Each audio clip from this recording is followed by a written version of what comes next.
Hi guys, welcome back to the Small Barn Workshop. Come on, let's have a look around.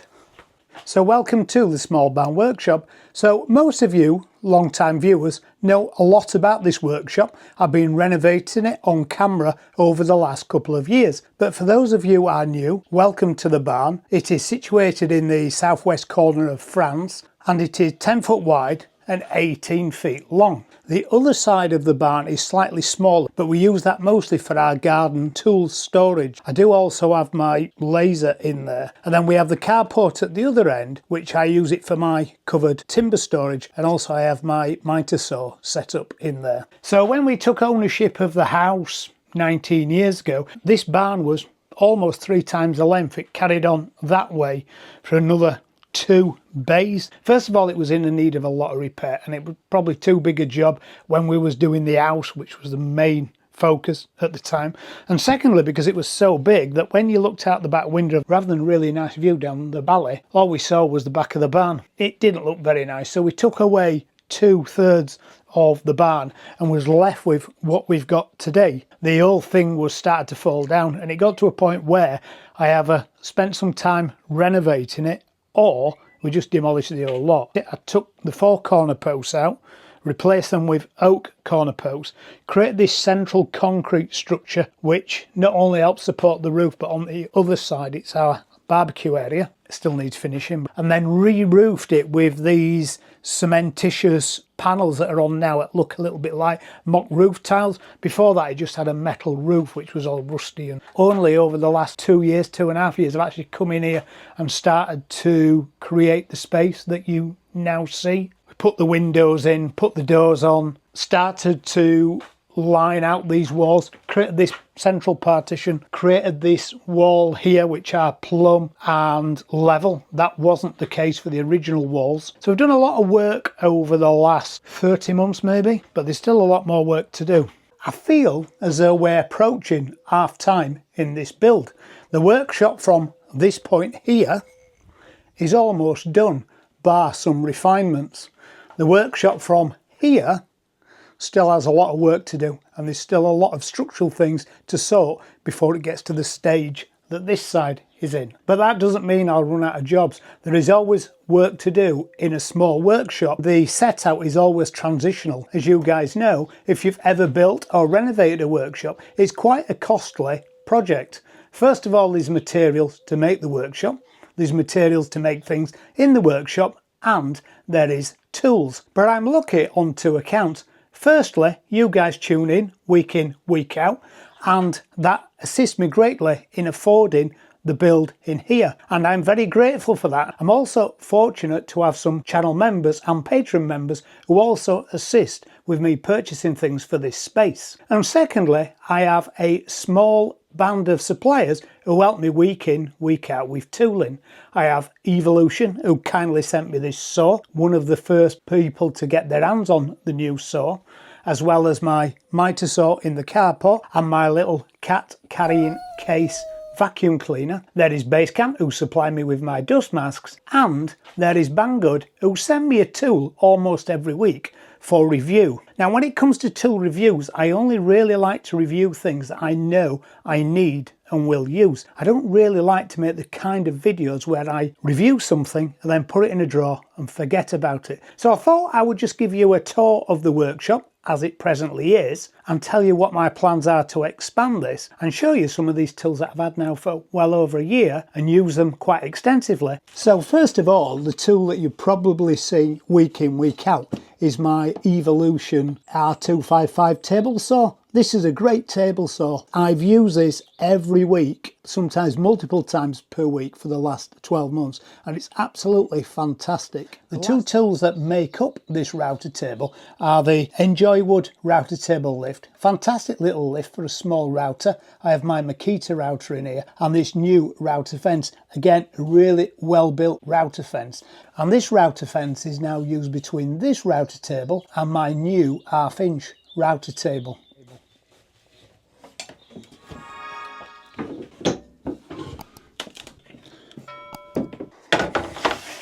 So this is my new larger router table. It's powered with a Triton TRA001 half-inch router, a real beast of a router, but also doubles as my crosscut station with my benchtop setup. This table I've only just finished building. I've built it over the last 4 weeks maybe. Underneath I have some tool storage in the form of my sustainers, something that I don't get out very often, but they're under there, out of the way. Banggod very kindly sent me this T-track which I routed in so I can use it in conjunction with featherboards and the Enjoy Wood, Uckton Wood coping sled. This will be a really good acquisition when I'm making doors and windows and I can cut tenons because it's multifunctional, and I've also got all sorts of other bits and pieces I can drop into this. In fact, Banggod have just recently sent me these new dogs to use in this table, so I can set these up in the spaces for things I want to build.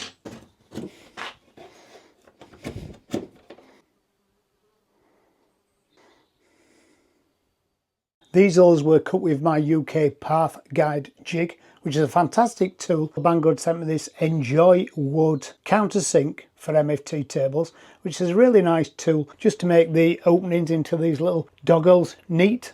And the hole for the router was made with one of the Undo router cutters that they very kindly sent me.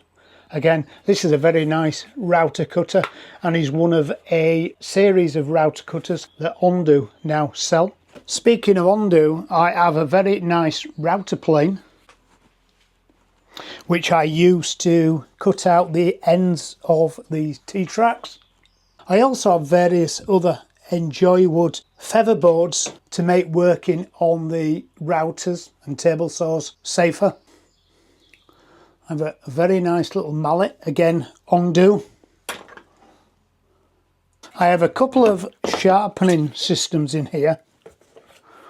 First of all, the Undo one, which is very good quality, a very nice tool. And also the Enjoy Wood one, which again is quite nice. It's actually easier to set up than this one, but this one does look very, very nice. But they both perform the same, they both sharpen the tools really nicely. It's not something I use enough of, if I'm honest. First, I've always got into the process of just sharpening things by hand and actually forget I have them. And secondly, I don't sharpen my tools too often because I believe that sharp tools in the workshop are dangerous. Now, the first tool that Banggod ever sent me was this Enjoy Wood table saw miter guide, which is a really nice piece of kit. Although when I first unboxed it and used it, I failed to appreciate there was 3 little tiny grub screws in here to square it, and I couldn't quite work out how you squared it. Thankfully, a viewer told me. Thank you. And then a few months later, Banggod also sent me this Undo. This is the first Undo tool I had. This is a fantastic table saw miter guide. It is much better built than the Enjoy Wood one, although it is 3 times the price and it does serve the same function. So it really depends how deep your pockets are to which one you choose, but this is the one that I now reach for. Now, moving over to the bigger workbench, which is one thing that will be changed at some point very soon. I want to go full joiner's bench setup with a solid top. Now I've got that bench created, and something that I really like to use on this workbench is this, which is my bench bow, again with a couple of clamps that Banggod kindly sent me. This works really well. I just clamp it to the front of the bench along with a couple of these ratchet clamps, which are actually made for track saw rails, but I've designed the front of this bench and the new one to accept these so I can clamp things to it. So I do most of my hand cutting and chiseling at this bench bull. If you're struggling to make a proper joiner's bench or struggling for space, making one of these, which is just out of an offcut, is really beneficial. Up here I've got some more Undo router cutters. I've also got this Enjoy Wood router base for a smaller router. This works really well, stops you wobbling around all over the place when you're putting mouldings down material. And if you don't have a surface planer, which I don't, and you want to flatten boards, smaller boards, then it works perfectly in combination with this little sled. Most of the hand tools I use on a daily basis are all kept in these little festool drawers. I love these little festool drawers. It's for my chisels, my hammers, my drill bits, my marking out equipment is all in there. screwdrivers, pliers, spanners. Recently I built these 2 shelving units at either side of the workshop, so I need to finish these. They will have doors on them, and to have doors on them I'll be using most of the tooling around this workshop. The router table, the sled, the saw, the hinge jig, really good concealed hinge jig. Again, enjoy wood. They do 2, they do 1 with and 1 without the hose clamp on. For a couple of pound more, the one with the hose clamp is fantastic. And when it comes to making cupboards, I like to use this enjoy wood adjustable shelf jig. Every piece of furniture I've made over the last few months since I got this has got adjustable shelves on it, just because it's nice to reconfigure shelves should you need to. This little enjoy wood drill press is really handy for smaller jobs. This is actually in this position at the moment because the last time I used it I was drilling peg holes for coat hooks.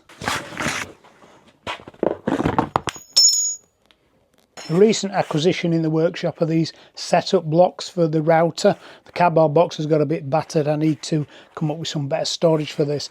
But this goes all the way from 1mm right up to 25mm. Made setting the router up last week really easy. If you don't want the really big base of the enjoy wood base attached to my little Ryobi router, then there is a much smaller version. This is made by Fonson, very nice and tactile. This fits the Makita router perfectly. I used this when I built my bathroom cabinet to put the grooves in for the panels. And then lastly, this really nice, long, sturdy fence that fits the bandsaw and the table saw. I reviewed this a few weeks ago, and the first time I used it I killed a brand new bandsaw blade. I don't believe it. Which was slightly annoying, but it does fit the table saw and the bandsaw really well, and also lets you mount feather boards and other bits of safety equipment to the face. And probably lastly supplied by Banggod, and it's not a day for it today because it's 27 degrees, but my diesel heater, which was lovely in here in the winter, and when we get back to next winter I'm sure it'll be lovely again. So where is this build going to go from here? Well, firstly I need to take a lot of the debris out of the roof. Here I've still got a set of ladders and all the assortment of timber. Then I need to put some guttering on the face of the workshop. There is some pieces of guttering at the moment, but they don't fit very well, so I need to renew the guttering, get rid of the stuff in the roof, and then I can complete the ceiling build in this half of the workshop, and then I can finish the wall on this side. Then I can make a door that separates the 2 sides. Hopefully get that done over the next few months, so when it comes to autumn and winter I'll be snug as a bug in a rug. Then there's a piece of furniture I need for my planer. At the moment it's sat in an old kitchen unit. It's working well there, better than I thought it would, so I want to develop that further. I need to come up with something for the bandsaw, and then I need to come up with something for dust extraction. I have my Festool vacuum cleaner, I have this Sherpak extractor, and somehow, but I'm always moving things around, I want to put something permanently in. So that's the big projects I want to do over the next few months. There are a lot of smaller projects that I need to do to enable that work, and a lot of other projects I need to do in the house, which also gets featured on this channel. But I thought I'd just give you a little roundup of what we've been up to in here, and also some of the tools we've been using in here over the last few months. Thank you for the suppliers, Evolution, Basecamp, Banggood, for sending me these tools. And most of all, thank you for you guys who watch me week in, week out, because without you, I'm just a bloke in a shed talking to himself. I'll see you later, guys. Bye.